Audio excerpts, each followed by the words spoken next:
Hi everyone, welcome to सरकारी eight once again. तो इस वीडियो में मैं आप सभी के साथ एक इंपॉर्टेंट इन्फॉर्मेशन शेयर करने वाला हूं जो एम्स बीएससी नर्सिंग के फर्स्ट राउंड की काउंसलिंग के बारे में रहने वाली है। तो जैसे कि आज आपको पता है कि फर्स्ट राउंड की काउंसलिंग में जिस भी कैंडिडेट ने पार्टिसिपेट करा है उनका जो सीट एलोकेशन का रिजल्ट है वो डिक्लेयर हो जाएगा। तो रिजल्ट कितने बजे तक लगभग आएगा और उसके बाद आपको क्या क्या प्रोसेस करना होगा, और साथ ही हम डॉक्यूमेंट्स के बारे में इन्फॉर्मेशन को समझेंगे कि जब आपका रिजल्ट आ जाएगा, अगर मान लो आपको एम्स मिलता है तो आपको क्या करना होगा, ठीक है, और डॉक्यूमेंट्स जो है क्या क्या लेकर जाने होंगे वो सभी चीजें देखेंगे। और उसके साथ जो सीट मैट्रिक्स यहाँ पर ऑफिशियली रिलीज की गई थी 2 दिन पहले, उसके बारे में भी देख लेते हैं। फर्स्ट राउंड की जो सीट मैट्रिक्स है उसमें टोटल कितनी सीट्स हैं और कहां पर कौन कौन से कॉलेजेस हैं, ठीक है। तो पहले हम लोग सीट मैट्रिक्स के बारे में डिस्कशन करेंगे, उसके बाद रिजल्ट की टाइमिंग और रिजल्ट के बाद का जो एडमिशन प्रोसेस उसमें क्या क्या डॉक्यूमेंट्स लगेंगे वो देखेंगे। तो आप सभी कैंडिडेट से रिक्वेस्ट है कि वीडियो को आप पूरा एंड तक देखें, ठीक है। तो यहाँ पर आप देख सकते हो ये सभी एम्स है। टोटल जो फर्स्ट राउंड की काउंसलिंग में एम्स थे वो टोटल 18 एम्स थे, ठीक है।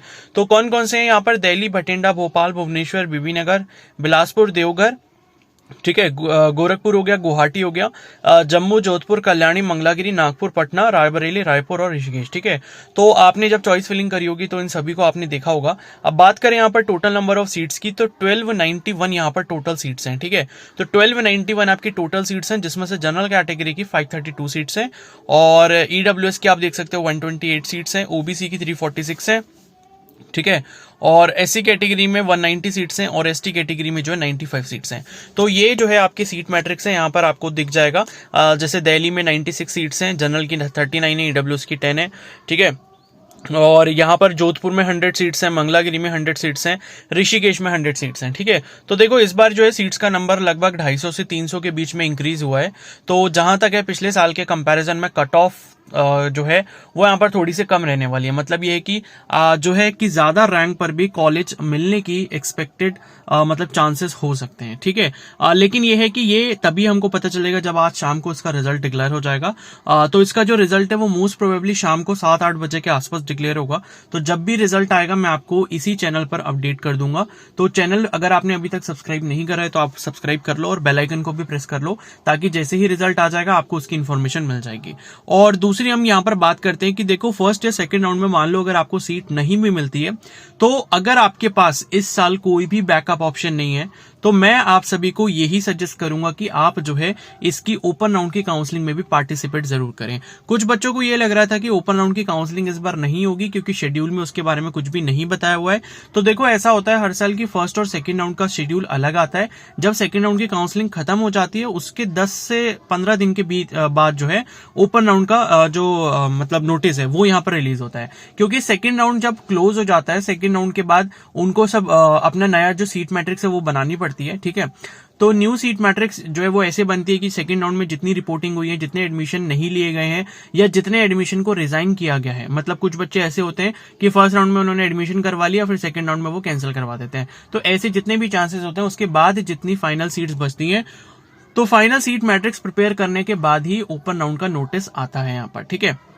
तो ये है कि ओपन राउंड की काउंसलिंग में आपको 25,000 रुपए की सिक्योरिटी मनी देनी पड़ती है। वो इसलिए देनी पड़ती है कि मान लो अगर कोई बच्चा ओपन राउंड में पार्टिसिपेट कर रहा है तो वो उसको मतलब पार्टिसिपेट करने के बाद सीट को जरूर ले। अगर वो नहीं लेता है तो उससे एडवांस में ही 25,000 का सिक्योरिटी मनी इसलिए लिया जाता है कि अगर वो सीट उसको नहीं लेगा, सीट पर एडमिशन नहीं लेगा, तो वो 25,000 एम्स के पास आपके जमा हो जाएंगे, वो आपको वापस नहीं मिलेंगे।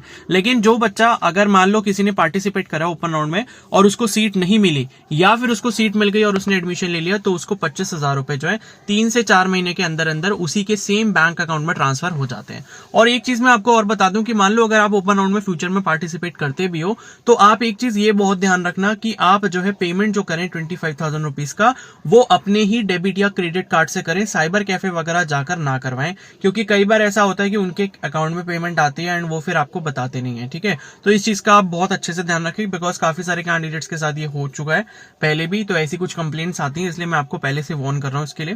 एंड देखो मतलब ये है कि सेकंड राउंड के बाद मैं एक वीडियो अपलोड करूंगा जिसमें मैं आपको बताऊंगा कि भाई सेकंड राउंड के बाद आप कहां तक रैंक को एक्सपेक्ट कर सकते हो कि ओपन राउंड में जो आपको सीट मिल जाएगी, ठीक है। तो उसके बेसिस पर आप डिसाइड करना कि आपको पार्टिसिपेट करना है या नहीं करना है। और जिन भी कैंडिडेट्स को ओपन राउंड में अगर मेरी जरूरत पड़ती है, मेरी हेल्प चाहिए, पर्सनल मेरी काउंसलिंग चाहिए, तो वो मेरा पर्सनल मेंटरशिप बैच भी ज्वाइन कर सकते हैं। ठीक है। लेकिन वो अभी ना उस चीज को सोचें, वो तभी सोचें जब मैं सेकंड राउंड के बाद एक वीडियो अपलोड करूंगा जिसमें मैं आपको बताऊंगा कि भाई लगभग कितनी रैंक तक चांसेस हो सकते हैं। ठीक है। तो सेकंड राउंड के बाद अगर ओपन राउंड में आप मेरी हेल्प लेना चाहते हो काउंसलिंग प्रोसेस में, ठीक है, आपको अगर नहीं पता कि कैसी सारी चीजें करनी है या आपको मेरे से पर्सनल सजेशन चाहिए कि चॉइस फिलिंग वगैरह कैसे करनी चाहिए ओपन राउंड में, सो दैट कि आपको एक बेस्ट कॉलेज वहां पर मिल पाए, तो आप मेरा पर्सनल मेंटरशिप बैच ज्वाइन कर सकते हो। उसके लिए आप मेरे को टेलीग्राम पर मैसेज कर सकते हो। टेलीग्राम आईडी आपको स्क्रीन पर दिख रही होगी। अब यहां पर बात कर लेते हैं मतलब डॉक्यूमेंट्स की। ठीक है। तो अब देखो, जिन बच्चों को आज जो है सीट मिल जाएगी रिजल्ट आने के बाद, ठीक है, तो यहां पर देखो हम लोग, ये जो आपको स्क्रीन पर दिख रहा है ये सेकंड राउंड की काउंसलिंग का रिजल्ट है पिछले साल का। ठीक है। तो इसी के अकॉर्डिंग देखेंगे। ठीक है।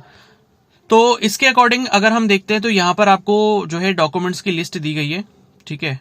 ये यहां पर दी गई है, यही डॉक्यूमेंट्स आपको जो है रिपोर्टिंग के टाइम पर लेके जाने होंगे। तो जिन कैंडिडेट्स को पता है कि भाई मुझे कंफर्म सीट मिल जाएगी, जिनकी रैंक अच्छी है, तो वो डॉक्यूमेंट्स एक बार जरूर देख लें अच्छे से और प्रिपेयर करके रख लें। तो देखो यहाँ पर डॉक्यूमेंट्स क्या क्या चाहिए होंगे। एक तो आपका ऑफर लेटर चाहिए होगा। ऑफर लेटर या सीट एलोकेशन लेटर ये आप तभी डाउनलोड कर पाओगे जब आपका रिजल्ट आ जाएगा। तो रिजल्ट जैसे मान लो आज शाम तक आता है तो कल जो है आप इसको डाउनलोड कर पाओगे, क्योंकि तुरंत जो है वहां पर ऑप्शन आपको शो नहीं होता है। ठीक है। तो ये नेक्स्ट डे से आप ऑफर लेटर या सीट एलोकेशन लेटर ये एक ही चीज होती है। ठीक है। तो ये आप डाउनलोड करके प्रिंट आउट निकाल सकते हो। उसके बाद फाइनल रजिस्ट्रेशन स्लिप का मतलब ये है कि जब आपने एम्स बीएससी नर्सिंग के लिए रजिस्ट्रेशन किया था तो वो दो पार्ट्स में हुआ था। एक आपका बेसिक रजिस्ट्रेशन था, एक आपका फाइनल रजिस्ट्रेशन था। तो फाइनल रजिस्ट्रेशन वाली स्लिप जो है या फाइनल रजिस्ट्रेशन वाला जो प्रिंट आउट है वो आपको यहां पर निकाल के रखना होगा। ठीक है। जिसमें आपके एग्जाम सेंटर और फी वगैरह की डिटेल दी हुई थी कि फी आपकी सबमिट हो गई है। तो वो वाला जो प्रिंट आउट है जिसमें फाइनल रजिस्ट्रेशन आपने किया था वो वाला प्रिंट आउट आपने निकाल के रख लेना है। ठीक है। उसके बाद एडमिट कार्ड आपका जो है वो, ठीक है, एडमिट कार्ड आपका ओरिजिनल वाला तो आई थिंक जमा हो गया होगा वहां सेंटर पे, तो आपके पास पीडीएफ होगी तो आप उसका प्रिंट आउट निकाल सकते हो। उसमें कोई सिग्नेचर वगैरह करने की जरूरत नहीं। ठीक है। ऐसी बस लेकर जाना है। तो उसका प्रिंट आउट हो गया। अदरवाइज वो डाउनलोड ऑनलाइन भी हो जाएगा अगर आपके पास खो गया है तो। और उसके बाद है 10th का पासिंग सर्टिफिकेट। ठीक है। तो क्या होता है कि मार्कशीट अलग चीज होती है एंड पासिंग सर्टिफिकेट अलग चीज होती है। तो पासिंग सर्टिफिकेट का मतलब क्या होता है, उसमें ये डिक्लेयर किया गया होता है कि इस बच्चे ने क्लास 10th को पास कर लिया है सही से। तो वो अगर मान लो आपके बोर्ड में अलग अलग डॉक्यूमेंट होते हैं, मार्कशीट अलग होती है, सर्टिफिकेट अलग होती है, तो आपको पता होगा। और आपको अगर स्कूल से एक ही डॉक्यूमेंट मिला है तो आप उसके ऊपर जरूर चेक कर लें, कहीं ना कहीं लिखा होगा मार्कशीट कम पासिंग सर्टिफिकेट। ठीक है। तो अगर लिखा है तो इसका मतलब यह है कि मार्कशीट भी वही है और पासिंग सर्टिफिकेट भी वही है। और उसके बाद यहाँ पर 12th क्लास का जो है आपको सर्टिफिकेट चाहिए होगा, 12th क्लास का पासिंग सर्टिफिकेट, और 12th क्लास की मार्कशीट भी आपको यहाँ पर चाहिए होगी, और 10th की मार्कशीट भी आप ले जाना। तो 4 डॉक्यूमेंट तो ये होगा। जिसका सिंगल डॉक्यूमेंट में तो वो मतलब 2 डॉक्यूमेंट ले जाएगा। ठीक है ना। और उसके बाद यहाँ पर देखो कुछ बच्चे पूछते हैं कि बर्थ सर्टिफिकेट भी चाहिए। देखो बर्थ सर्टिफिकेट उन्होंने स्लैश करके लिखा है, तो या तो आप 10th का पासिंग सर्टिफिकेट लेके जाओ, अगर वो नहीं है तो फिर आपको बर्थ सर्टिफिकेट लेके जाना पड़ेगा। ठीक है। और उसके बाद यहाँ पर नेक्स्ट आपका कैटेगरी सर्टिफिकेट है। तो जो भी आपकी कैटेगरी है, जिस कैटेगरी से आपको सीट मिली है वो कैटेगरी सर्टिफिकेट आपके पास होना चाहिए। ठीक है। तो SC ST OBC EWS जो भी आपने फिल करी थी वो आपको यहाँ पर अपनी कैटेगरी सर्टिफिकेट लेके जाना होगा। और एक चीज ये भी ध्यान रखना कि आपका जो कैटेगरी सर्टिफिकेट है वो इंग्लिश या हिंदी लैंग्वेज में ही होना चाहिए। अगर किसी अदर लैंग्वेज में है तो प्लीज आप उसको ट्रांसलेट जरूर करवा लें।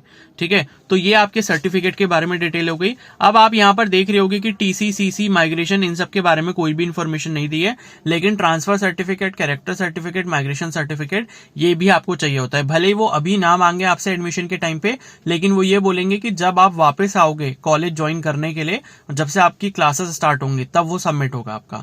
तो माइग्रेशन सर्टिफिकेट हो गया, ट्रांसफर सर्टिफिकेट हो गया, कैरेक्टर सर्टिफिकेट हो गया, ये तीनों डॉक्यूमेंट्स भी आप अरेंज करके रखें। तो देखो स्कूल से अगर आपको CC मिला है, मतलब कैरेक्टर सर्टिफिकेट मिला है, लेकिन अगर वो 6 महीने से ज्यादा पुराना है तो वो भी कई केसेस में नहीं चलता है। ठीक है। क्योंकि 6 मंथ तक उसकी वैलिडिटी रहती है। तो अगर 6 महीने से ज्यादा हो चुका है कैरेक्टर सर्टिफिकेट बनाए हुए, तो आप जो है कैरेक्टर सर्टिफिकेट दोबारा या तो स्कूल से बनवा लें, ठीक है, या फिर आप अपने नियर बाय पुलिस स्टेशन से जाके बनवा सकते हैं, या म्युनिसिपैलिटी ऑफिस से बनवा सकते हैं, किसी पार्षद, वार्ड मेंबर, इन सब से बनवा सकते हैं। ठीक है। तो किसी भी एक अथॉरिटी जिसके पास हो तो आप उससे कैरेक्टर सर्टिफिकेट बनवा लें अपना, अगर वो 6 महीने से ज्यादा पुराना हो चुका है। और ट्रांसफर सर्टिफिकेट जो भी आपका प्रीवियस स्कूल या कॉलेज था वहां से आपको मिला होगा, और माइग्रेशन भी आपको अपने स्कूल या कॉलेज से मिला होगा। ठीक है। तो ये चीजें जो है आपको यहाँ पर, ठीक है, लेके जानी होंगी। और बस इतना ही है। और ठीक है, तो इतने डॉक्यूमेंट्स आपको लेके जाने हैं। और ओरिजिनल ID कार्ड जैसे आधार कार्ड हो गया, और 10-15 फोटोग्राफ, पासपोर्ट साइज फोटोग्राफी आप जरूर ले जाना। और फीस की अगर मैं बात करूं कि अगर आप सीट मतलब एडमिशन करवाने जा रहे हो एम्स में तो आपको पैसे कितने लगेंगे, तो मैं आपसे यही रिक्वेस्ट करूंगा कि आप जो है 7-8 हजार रुपए अपने साथ लेके जाएं, क्योंकि फीस तो इतनी ज्यादा है नहीं, फीस इसकी 3 से 4 हजार के आसपास ही है। तो फिर भी आप जो है 7-8 हजार रुपए अपने साथ ले जाएं फीस जमा करने के लिए। वो आप अपने अकाउंट में रख सकते हैं, वहां कार्ड वगैरह से सबमिट हो जाएगी, तो वो कोई इतना इशू नहीं है, ठीक है। तो इतना आपको करना होगा और आपको जो है रिपोर्ट करने के लिए उसी एम्स कॉलेज में जाना होगा जहां पर आपको सीट अलॉट की गई है। अगर किसी को एम्स भुवनेश्वर मिला है तो उसको एम्स भुवनेश्वर में ही जाना पड़ेगा, ठीक है। कुछ बच्चे ऐसी गलतफहमी रखते हैं कि भाई हमको एम्स दिल्ली जाना है एडमिशन कराने के लिए, लेकिन ऐसा नहीं है। आपको जो है जो भी एम्स मिला होता है वहीं पर आपको जाना होता है एडमिशन के लिए, ठीक है। और क्लासेस वगैरह अभी से आपकी स्टार्ट नहीं होती, अभी सिर्फ आपको एडमिशन के लिए जाना है। तो ये नहीं है कि आप अपना लगेज वगैरह कैरी करके ले जाओ, अगर कुछ ऐसा होगा भी तो वहां पर स्पेसिफाई किया होगा, ठीक है। ऐसा जनरली वो उनके साथ करते हैं जिनको ओपन राउंड में सीट मिलती है, क्योंकि ओपन राउंड आपका लेट होता है। तो ओपन राउंड तक क्या होता है, सारे बच्चों की रेगुलर क्लासेस जो वो स्टार्ट हो जाती हैं, तो इस वजह से उनको ये बोला जाता है कि भाई आप एडमिशन कराने जब आए तो आप अपना लगेज साथ में लेके आए, ठीक है। तो बस इतनी चीजें हैं, बाकी अगर आपका कोई डाउट होगा तो आप मुझे कमेंट सेक्शन में बता देना, और चैनल पर नए तो सब्सक्राइब कर लो एंड बेल आइकन को प्रेस कर लो, okay. So thank you and have a nice day.